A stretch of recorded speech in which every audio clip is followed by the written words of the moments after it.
Hey everyone, welcome back to our Patreon video, or if you're watching this on social media, wherever you're watching this, hi, welcome. So my name is Alora. I'm going to be interviewing best-selling author Mike Manazir. We have the Lead to Win books with us here. Mine has all the tabs and notes. Mike's has his. Mine doesn't have tabs and notes. They're all up here. Yeah. And something we were kind of talking about before we recorded this video was from chapter 6. So if you guys haven't watched that, it's all about mastery creating repetition. And so me and Mike were like, oh man, like we're trying to find our rhythm for interviewing, we're new at this. But yeah, so him and I were joking. We're like, man, like we're new at this and we're tweaking the little things that we're trying to fix here and there. But I just think it's funny. Like we were just talking about this, and now here we are applying that to what we're doing here. But yeah, Mike. So what do you think as far as Yeah, what we're trying to do, our new? yeah. We were joking about and it's so cool to be with you, Laura, because you always ask the greatest questions, and it's neat for me to talk to you. But we were joking about we're trying to do something, and like, how do you warm up? It's just like warm ups when you're getting ready to do something hard. It reminded me of a story, and I used to to tell people this. I've got 1,200 and 1,240 landings on an aircraft carrier. So arrested landings, traps. And they can be challenging, especially at night. And when you're doing a night carrier landing, you're actually on an approach from 20 miles behind the ship, and you're doing a very precise approach so that you arrive 3/4 of a mile behind the ship, which is about only 18 seconds at time for a fighter before you actually land. And there's several things you're looking at when you're doing it, and you have to look at them and you have to get them right. And you're actually correcting. You look at one, you look at the next one, correct the one you looked at before, and you do this little thing, and it's glide slope and line up and angle of attack of the airplane. And so it's very precise at night, and you make little tiny movements with the stick and throttles. But what I realized in night landings is I needed to kind of know on a night hop. Every night hop is different. And when you go off the front of the carrier, I'm telling you this, no matter what the mission is, including combat, the only thing the pilot is thinking about is an hour and a half from now, I have to land on that thing. That's the Mm. only thing you're thinking about. It's very stressful. Yeah. But I realized, how do I know I'm making the right, kind of small corrections? Well, I need to know what a small correction is. And so what I used to do is right before I'd get into the Marshall pattern behind the ship to hold for my time to push and start my approach, I used to do a whole bunch of high G maneuvers. I Mm. would pull the airplane around and I would go like that and pull because that's big. And I Yeah. got comfortable with the airplane, and I was yanking the airplane around. Even though it's really dark night outside and you can get disoriented, I would do it early enough so I could settle out. And then I would yank the airplane around so I knew what like a large deflection was. And then when we got into Marshall, where you're doing these 6-minute laps before you start, I would put the airplane on autopilot. I would put my elbows up on the canopy rails, which are about right here, and my hands on the mirrors that are on the windscreen. I would just sit. And as we got to that minute, if we got to the turn, I would push the stick over so the airplane went over 30 degrees and started in the turn, and I would start to see what the approach looked like. Mm. And so I would like meditate for that period of time. My worst approaches were when I was coming back to the ship and we were late, and I had to come in and really fast and then push over and start my glide path. Somewhere in that approach, I had to get myself into that zone where okay, I'm set and I'm calm and I know what this feels like. But when I didn't have my ritual or my routine to get set up, my approach wasn't as good as the times when I could yank the airplane around, then get set, do my approach, push on time, things are correct and they're moving along in the milestones that were supposed to happen. And so I guess what I was, taken from, and that came from me and you talking about how to get ready for this video. Yeah. And so, and I'm reflecting on, landing a fighter on a carrier at night, 1,000 miles from anywhere. So I guess my point is, when you're getting ready to do something, you probably have a pre-event ritual. Mm. And I think that's very powerful, when you're getting ready to do something. there's a thing everybody has, and I think we've seen like when we see sports, the Super Bowl, the other night, the National Football League Super Bowl. You see guys with their headphones on and they got some kind of music going that gets them in the zone, and they do a certain set of physical, activities before that. They're in a pattern, a zone, and and you're running up to the event itself, and there are specific things you do in a specific sequence. I think that set of things is a very powerful way to get ready to do something that you're trying to get right every single time. Yeah, and I think this also kind of dives into a little bit for chapter 7, which is begin with the clear vision, success is fueled by failure kind of concept. So I want to come back to that pre-ritual idea for sure because I feel like that's a big thing when it comes to having a vision. So how do you define a clear vision and like why is it so important for achieving long-term success? As we say in the book there in chapter 7, and I use career qualification as the example in my example, at least, um, you begin with the end in mind. So the 7 habits of highly effective people is they begin with the end in mind. Um, Napoleon Hill wrote a book called Think and Grow Rich way back in the 20s when people like Andrew Carnegie and Rockefeller, these rich magnates, and what Napoleon Hill talked about is you pick a date in the future and you say, on this date, I'm going to do X. I'm going to get $1 million by December 1st of 2026.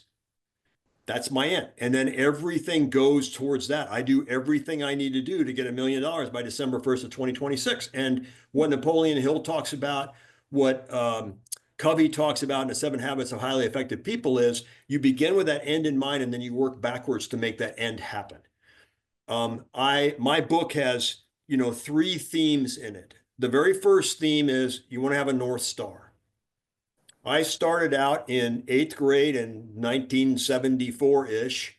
My dad took us to an away game for the U.S. Naval Academy, where I went to college, and Georgia Tech.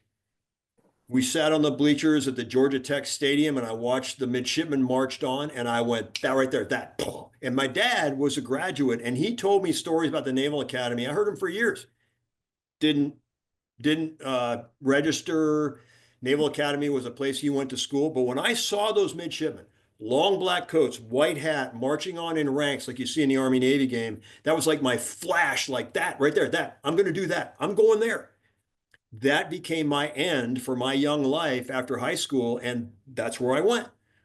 And I got to go to the Naval Academy because I had that, and I was going to do everything possible to go there. When I went to the Naval Academy, I was going to go fly.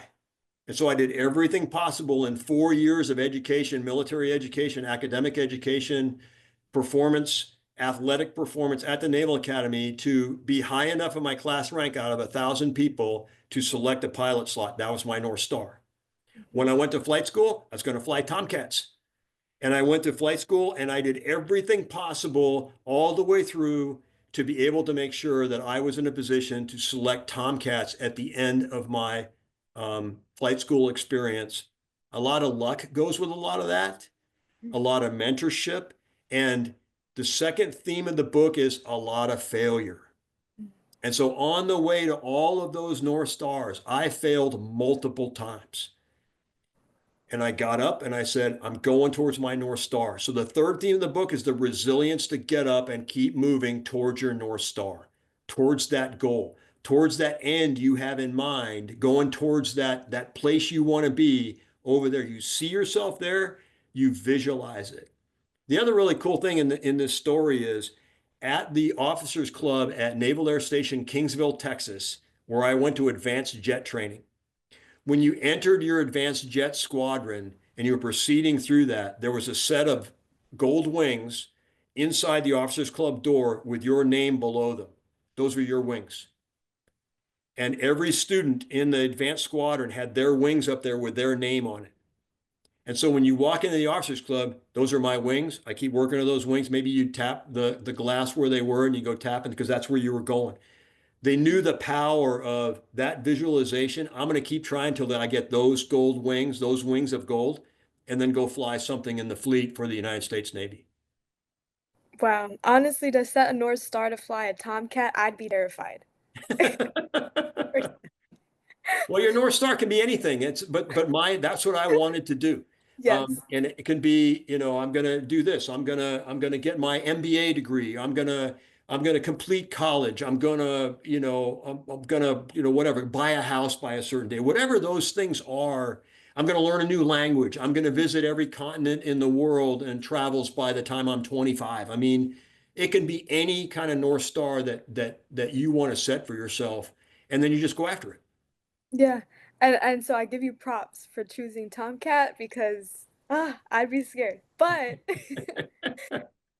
in your opinion, because you're saying like, oh, like even visualization, right? So that's a component. What are like some other key components of vision that make a compelling and motivating, like to motivate yourself in order to shoot for that? I think you have to, part of that vision is what am I doing tomorrow? What am I doing the day after? What am I doing next week on the way to that path? You're on your way to your North Star if you achieve certain things. Um, all of the things, in the examples we talked about, there is some interim step. In order to go to all 7 continents of the world before you're 25, you have to go to the first one, Mm-hmm. which means you have to go on the first trip. Yeah. And maybe you have to overcome some fear of travel by yourself or something like that. But you go to the first trip. I had to complete successfully the first year at the Naval Academy. And then I had to complete the second year at the Naval Academy. And so there's these short-term wins. And for leaders out there who are trying to influence a group to go towards a goal, you've got to create short-term wins so that they know that we're on path. Maybe it's a practice thing. Maybe you want to win, you want to get the best grade in the US Navy on this particular inspection. And so in order to do that, we're going to have, 4 practice inspections first. And we have to, we're going to try ourselves out the first time, understand where our failures are, go fix those failures and go to the second one. And then you go, okay, we won that one. We did really good. Little tweak here. Okay, go to the third one. Okay, pretty good. Little tweak here. And then maybe we do one more practice run before the real day to make sure we got it right. And even if you don't get it perfect, okay, a couple of tweaks here. Now it's game day. Here we go. And so you create these short-term wins and you create the opportunities to try in the exact conditions that you're trying to achieve. In U.S. Navy flight training, you do it in stages. You first get familiar with the airplane you're going to fly. And we flew back then 3 different airplanes first. So a propeller driven single engine airplane, then a basic jet trainer, and then an advanced jet trainer. And in those syllabi in each of those airplanes, you do the basic stuff first to learn how to fly the airplane, both in visual, like looking outside, and also in instruments where you have to look inside to get the airplane just right. And then you get more and more and more advanced. And now you take all of that. Now you go to the next airplane and you learn how to do that. And then you go to the advanced airplane. And by then, the training system says, okay, when you complete this, you should have all the skills necessary to go and fly a Tomcat. And that's what happened. When I went to fly Tomcats the first time, Alora, there's no stick in the backseat of a Tomcat. So the very first time I flew a Tomcat, it was just me, guy in the back seat, but there's no stick back there. But I had been trained so that when I pulled back on the stick and I looked outside, it was like the other airplanes I'd been in. It was just kind of different, Mm. bigger, more powerful. And so again, get used to the airplane first, get used to yanking it around and figure out what it does and how it flies and how it lands. And then you put more and more and more on top of that to where later on in my career, when I was especially as a commanding officer and approaching 3,000 hours in a Tomcat, it was just like being in an office. Flying was just an environmental thing that I did in order to go conduct the mission because I was so comfortable with flying fighters. And that's how you get that way is you start in stages going up, each time creating a win. Hey, I passed that airplane. Now I passed this airplane. Now I passed that airplane. And now I'm in the varsity. Now I'm in the real airplane and I'm applying those same skill sets over here. And now I'm just getting good at this. Yeah, man, that'd be an insane office to have for sure. Yeah, That'd be really cool. Yeah. you're upside down in your office. Yeah. Exactly. So, I kind of want to circle back to something you said about like leaders and their team, right? How could leaders align their personal vision with their team and make it like a shared sense of purpose? Laura, every human in the world, no matter who they are, wants to feel valued and wants to feel part of something bigger than themselves. So as a leader, when you're trying to influence every member of your team, you only remember two things. You value each and every person that's with you on the team. I could say that works for you, but I'm going to say works with you. You value them, who they are, their background, their perspective, their input, their point of view, how they are every day, their attitudes, whether they're introvert, extrovert, you get to know them very well and you value each person for them. Second, they want to be part of something bigger than themselves. So what you have to do when you really try to influence somebody to the top level of performance, you want to get them to internalize that that top level of team performance, they're part of that. And that that's the bigger thing than themselves. So you're valuing them and they feel valued. And now you get them to put all of their effort into this result for the team. And you do that every day. And you tell people this is where we're going. The why is very important. Why we're doing this, what we need to do to get to that next level. And you're telling them every day, hey, great job, great job. Oh my gosh, that has taken us so far towards our group goal. Thanks for doing that. And then you tell everybody about it and you tell them all about, Sam. You tell them about what Alora did today as part of the thing. And because Alora did these things, our team is now advanced towards that goal, that shared goal. Those two things, that's what you do as a leader every day. Gotcha. So something like what we were doing earlier, right? Like we're talking about like, oh my God, we're trying to figure out for our introduction, like how are we gonna format it? How how important is it for leaders to share their stories of their own failure and recovery with their teams? I think it's really important. You and I were going back and forth, oftentimes it's very apparent in the workplace that one person is a lot more senior, not in age, but a lot more No, you're senior in good, Mom. position. Yeah. Yeah. A lot more senior in position than the other person is. But they're working together as teammates. And the boss, even though she might be, really senior, they're really engaging on how do we do this part just right.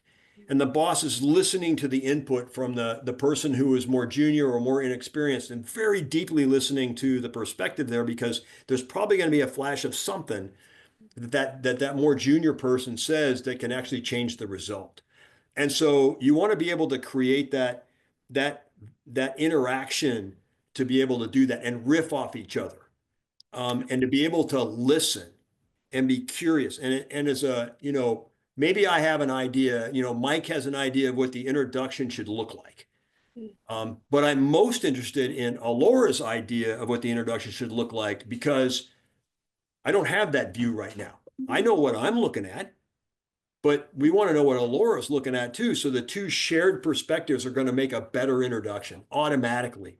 And if we have somebody else that's going to participate in this or is going to be a team member, or they're going to watch this thing happen, we want all of those recommendations and interactions. And then we just debate about which one's going to work for us. And then, at the end of the day, though, guess what? No matter how many perspectives we have, you and me are going to be on stage and we're going to do this thing and we just want to make it the best we can. And we do the best we can and we learn from each interaction. And I'm absolutely positive the more we continue to do this, you and I, they'll be easier and better. And we'll realize, wow, we're really good at this now because we've practiced and Mhm. we've talked about it. By the way, this reminded me of something. We do this thing in the United States military, and it's done in all the military. It's called a brief and a debrief. So there's a brief before an event. And so the brief before the event is we sit down, and for us, in Tomcats, it was going flying. So we're going to brief 2 hours before the takeoff. We're talking about what we're going to go do. We talk through the whole thing, might even use models. We use models to show how we're going to do that. The positions of the airplane, again, begin with the end in mind is what it looks like. Okay, and then we go to the airplanes. And then the more important one is the debrief. How did it go? We'll come back and we might debrief for longer than the flight. Some of the more complex flights we did, especially in simulated air combat maneuvering with a lot of airplanes, the debrief for a 2 hour flight, it might be 6 hours of actual talking about what happened and picking apart in every detail because you're trying to get perfect every single time. When we'd land on aircraft carriers in the US Navy, every landing is graded, specifically graded on a 5.0 scale. So the same as school. And so it's graded. And so the landing signal officers would come in and they go, hey, who's in 105? I raise my hand and go, hey, that's me. And they go, hey, Nasty, how you doing? That's my call sign, in naval aviation is Nasty. And they go, we had you a little high on the start. We had you kind of fly through down a glide slope here. We had you kind of drift to the left or right here. And we gave you an okay pass because every time you had a deviation went like that and you landed on a 3-wire. And so that's pretty good. Or some nights it would be awful. Like, we're going to give you this no grade as a grade. No grade is actually a grade. It's a 2.0 on a scale. So it's like a D, maybe a C, because a D would be a 1.0. And I knew that there was something I had to go work on. And we grade everyone because we're trying to get pilots to be as good as they can to enhance safety. The safest carrier approaches are the ones where the pilots and the LSOs are working very, very, very hard to be absolutely perfect. And so the competition was to get you to be perfect. And so each one was graded. And so this idea of a brief and a debrief after the event is very powerful for any leaders who are trying to improve event to event. How did that go? Each shot on a golf course, how did that go? What did I do different? Hey, what did you see me do? If you're walking with your favorite golf partner, hey, what do you see me doing out here that I'm doing a bunch that I need to try to fix? And maybe that person kind of understands what you're looking for and say, well, I kind of saw you take back the club a little quickly that time. Let's just work on tempo or something like that. Okay, hey, thanks. So the next golf swing. So you're always trying to learn from the previous event to get better. Gotcha. And before we close out, carrying that same note, um, for someone who is looking for their North Star, right, that whole vision with the end in mind, what is a kind of ritual or mindset kind of value that they should be taking with them while heading in that direction? Well, when you head in the direction of your North Star, you want to keep that North Star in mind. Mhm. What's more difficult is finding that North Star, that thing that you want to do. Um, so many people go, I don't know. So it takes kind of a mental discipline, and you have to search for, hey, where do I see myself? Um, where do I see myself in 5 years? Where do I see myself in 1 year? And many people, 8, 9 people out of 10 will go, I don't know. I don't know what I'm doing. I don't even know what my purpose is. A lot of people, when I talk to them, they try to ask my advice about, giving their kid an idea of how to get after something, that they want to do or something like that. And it's very difficult. And I explained to them when I did go to the Naval Academy, it took me seeing the midshipmen to, in my mind, go, that's what I want to do. So there's some kind of inspiration somewhere, and you just have to have your mind and your eyes open to that inspiration. Might take a while to show up. Um, it might be really difficult to hone in on the thing that you think you want to do for your life. Um, you might change it. I recently made a job change and went to something that, very late in life that I went to something absolutely new. And it took a decision to go that direction. Hey, this feels right to me. I'm going to go over here. Completely uncomfortable. I don't know whether I can do it or not, but you know what? I'm going to try. And it just seems to present itself. And the other thing that I've realized over, kind of a long life doing a lot of things is sometimes things are put in front of you for a reason. Whether you believe in God or a higher power or fate or that things happen for a reason. I totally believe things happen for a reason. And so sometimes they just show up in front of you. And so what I tell people, have a sort of open your mind and open your eyes to something that might seem out of place all of a sudden. Like hey, that looks pretty cool. Maybe I could do that. Yeah. Or somebody says to you, you know what, Mike, you should go over here. And instead of going, no way, no way, no way, I'm not doing that. I'm not going to try. You might be denying something that maybe is the rest of your life. And so being open to something like that, something new, something different, something that might attract you, like Napoleon Hill says, think and grow rich. Down there somewhere, I'm going to do this. Um, the most successful people have something in mind that they're going after, and it can be anything. It can be anything. It just drives a purpose in your life. But you have to go that direction. You have to take that step. Um, an aspiration, if you don't actually act towards, a dream, it remains a dream. It remains a shoulda, woulda, coulda. I've run into so many people in my Navy career who kind of respect what I'm doing and kind of like what I'm doing, the Tomcat thing or naval aviation thing, and said, "Yeah, I was really wanting to do that when I was young, but yeah, I just couldn't stand the college, or I couldn't do that, or I didn't think I could succeed," and so they just didn't try. Mm. Sometimes people will get buried in everything that's going wrong in their life or all the bad things. Actually, human psychology is to tend towards the negative. It goes from trying to make sure the saber-toothed tiger didn't eat us when we were, cavemen. And so we have a basis of negative thoughts about everywhere that we're not good. And so, when you wake up every morning, and then when you go to bed at night, and even through the day, anytime, I tend to do this, you know, get yourself to do, I'm grateful for three things. And you be real disciplined about it. And it's tough sometimes to get started. Pick the simplest things. Maybe it's raining outside. I'm grateful for the rain because now my plants and my grass are going to grow. I'm grateful for the rain because you know what? I just like running in the rain. I'm grateful for the rain when I get up to go run and practice for my marathon because it helps me to overcome adversity. And so I'm being handed adversity. But three things you're grateful for. Before you go to bed every night, what happened today that you were grateful for? Could be the littlest things. Maybe some challenge happened during the day and you overcame that challenge. You see, I'm grateful for the opportunity to overcome this challenge. So the gratitude ritual is the first thing. The second one is when you're going after a North Star very hard, you have to have some kind of a visualization of that North Star. It could be a picture of something.